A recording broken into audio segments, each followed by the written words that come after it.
That's one, I believe that's one torment in hell, is time. You ever been in pain, real bad pain? And it seemed like time goes so slow. You think time won't go slow in hell?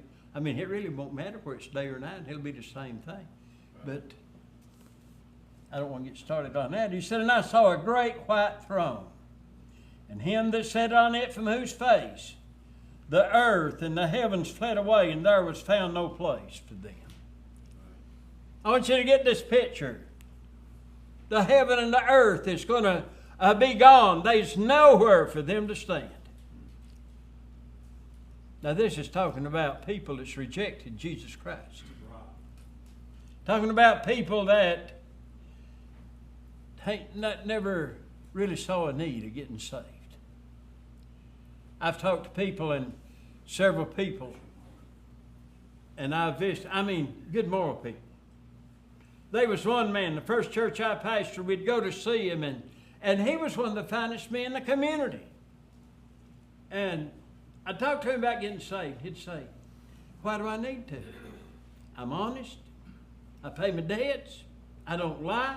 I'm good to my neighbor.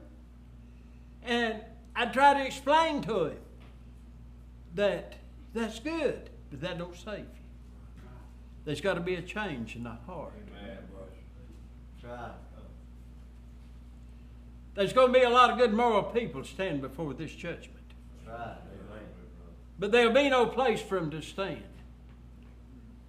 You think the awfulness about that? They'll just be suspended. There'll be nobody there to plead their case. That's right. You get in trouble here, and you go before before a court of judgment, and you'll have a prosecutor that will try to make you look bad, and you'll have a lawyer or an advocate that'll try to make you look good. There'll be none of that there. God don't need a prosecutor. He don't need nobody to bring stuff up. You're going to have a book. You say, preacher, do you really think so? Well, let's read what it said. And I saw the dead, small and great, stand before God. And the books were opened. And another book was opened, which is the book of life.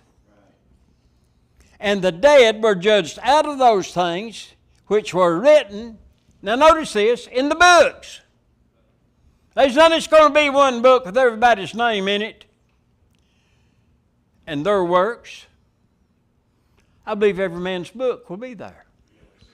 I believe every man's life will be opened up there before God, because it's written down. There'll be people that will try to argue. Jesus said in that day there'll be many say, Lord, Lord, have we not prophesied in thy name, cast out devils, done many wonderful works, built great hospitals, and went on mission trips, and created great choirs and great church, and they'll say what all he done. And Jesus will say, depart from me, you workers of iniquity, I never knew you. The reason he's never known them, they have never been born again. And then their works are going to be manifest. Hey, there'll be no hearsay there. The evidence will be because I believe that they as a recording angel are recording our lives day by day, what we do, what we think, what we act upon. Amen. And he'll be brought up there at the great white throne of judgment. And it said, they were judged every man according to his work. He'll be a fair judgment. And death and hell were cast into the lake of fire. This is the second death. You know, there's a song out, born once, die twice. Born twice, die once. Think about it. You're born physically, you get born again, you just die physically. But if you're born physically and die without Jesus, you'll die twice. You'll die physically, and you'll die in condemnation. And whosoever, the same whosoever in the book of John chapter 3 and verse 16. Whosoever, for God so loved the world, He gave His only begotten Son, that whosoever was not found written in the book of life was cast into the lake of fire. Amen. You'll have to say amen and amen. Because the evidence that God's put down will not lie. And we're being, did you ever think if, and this ain't going to happen, if God wrote another Bible, He ain't going to, but if He wrote another Bible of the day we're living in, would you be in it? And if you was, where would you be? And who would you be likened unto? Say, preacher, that's foolishness. I guess it is, but I'm sure that they'd mention me as being somebody no count. But listen, folks, we're going to answer. Give an account. Amen. Answer before God. You know, that's kind of scary, ain't it? What we're doing. I mean, we do something and we'll forget about it. But it ain't over. That's right. It's going to be brought up again. I want to ask you tonight, and I tell you, you're good people. And I put a lot of confidence in you. But if you ain't had that old book cast into the depths of the sea, you're in trouble. That's right. Amen. You're in trouble. If you've never been saved, never been born again, you're in trouble. We're going to pray. There might be somebody here say, preacher, I'll just be honest about it. I've never had that new birth, or I don't know, and I'd like to get saved tonight.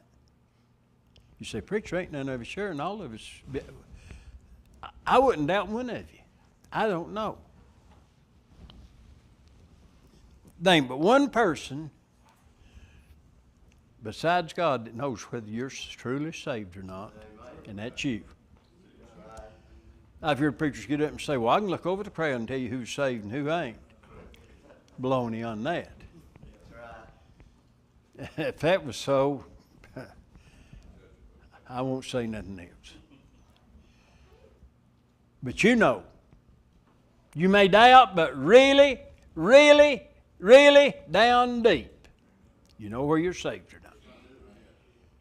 You know. And I want to say this, and you may get your feelings hurt of what I'm fixing to say here. And I know it's a good thing. And you say, well, I can remember when. That's good.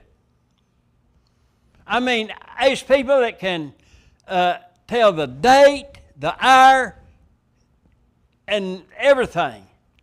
But some can't. That's right. Now, I'll be honest, I know I'm saved, and I couldn't tell you what year it was, a bit more than I can fly. But I know I'm saved. But the thing about it is, I don't have to depend on what's happened in the past. Right now, our relationship right now, how we believe right now, is what really counts. Right now is what really counts. We're going to pray. If you got a need, this altar's open. We're going to pray, and then we're going to turn the service over to Mike. Anybody got an object they want to mention?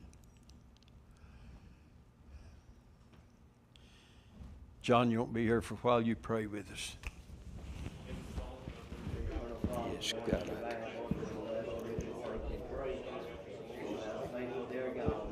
Yes.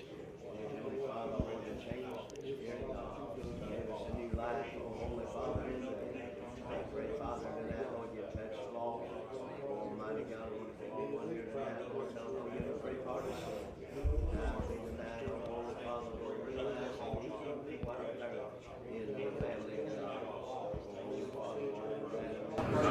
pray to God for the Father, God, for what Joseph got to travel, God, for the sake, God, to be that you have us to be. Walk upright, God, before you. God, help us these last days. God, to ever look to you and trust you for all things. In Christ's name, God, Lord, we pray. Amen. Amen. Hey. Well, it's been good to be here tonight. Good to see you out, Mike. I just want to mention homecoming, and we're not going to have Sunday school, right? We're just do some other stuff. I was going to mention, John, you might want to put out text for those who can't be here. Tell them we're not going to have Sunday school.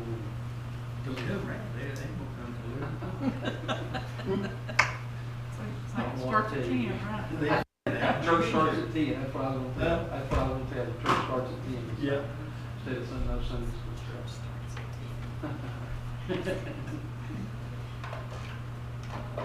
Yeah, they found Anything else? No? Good night. God bless you. John, seems to be careful.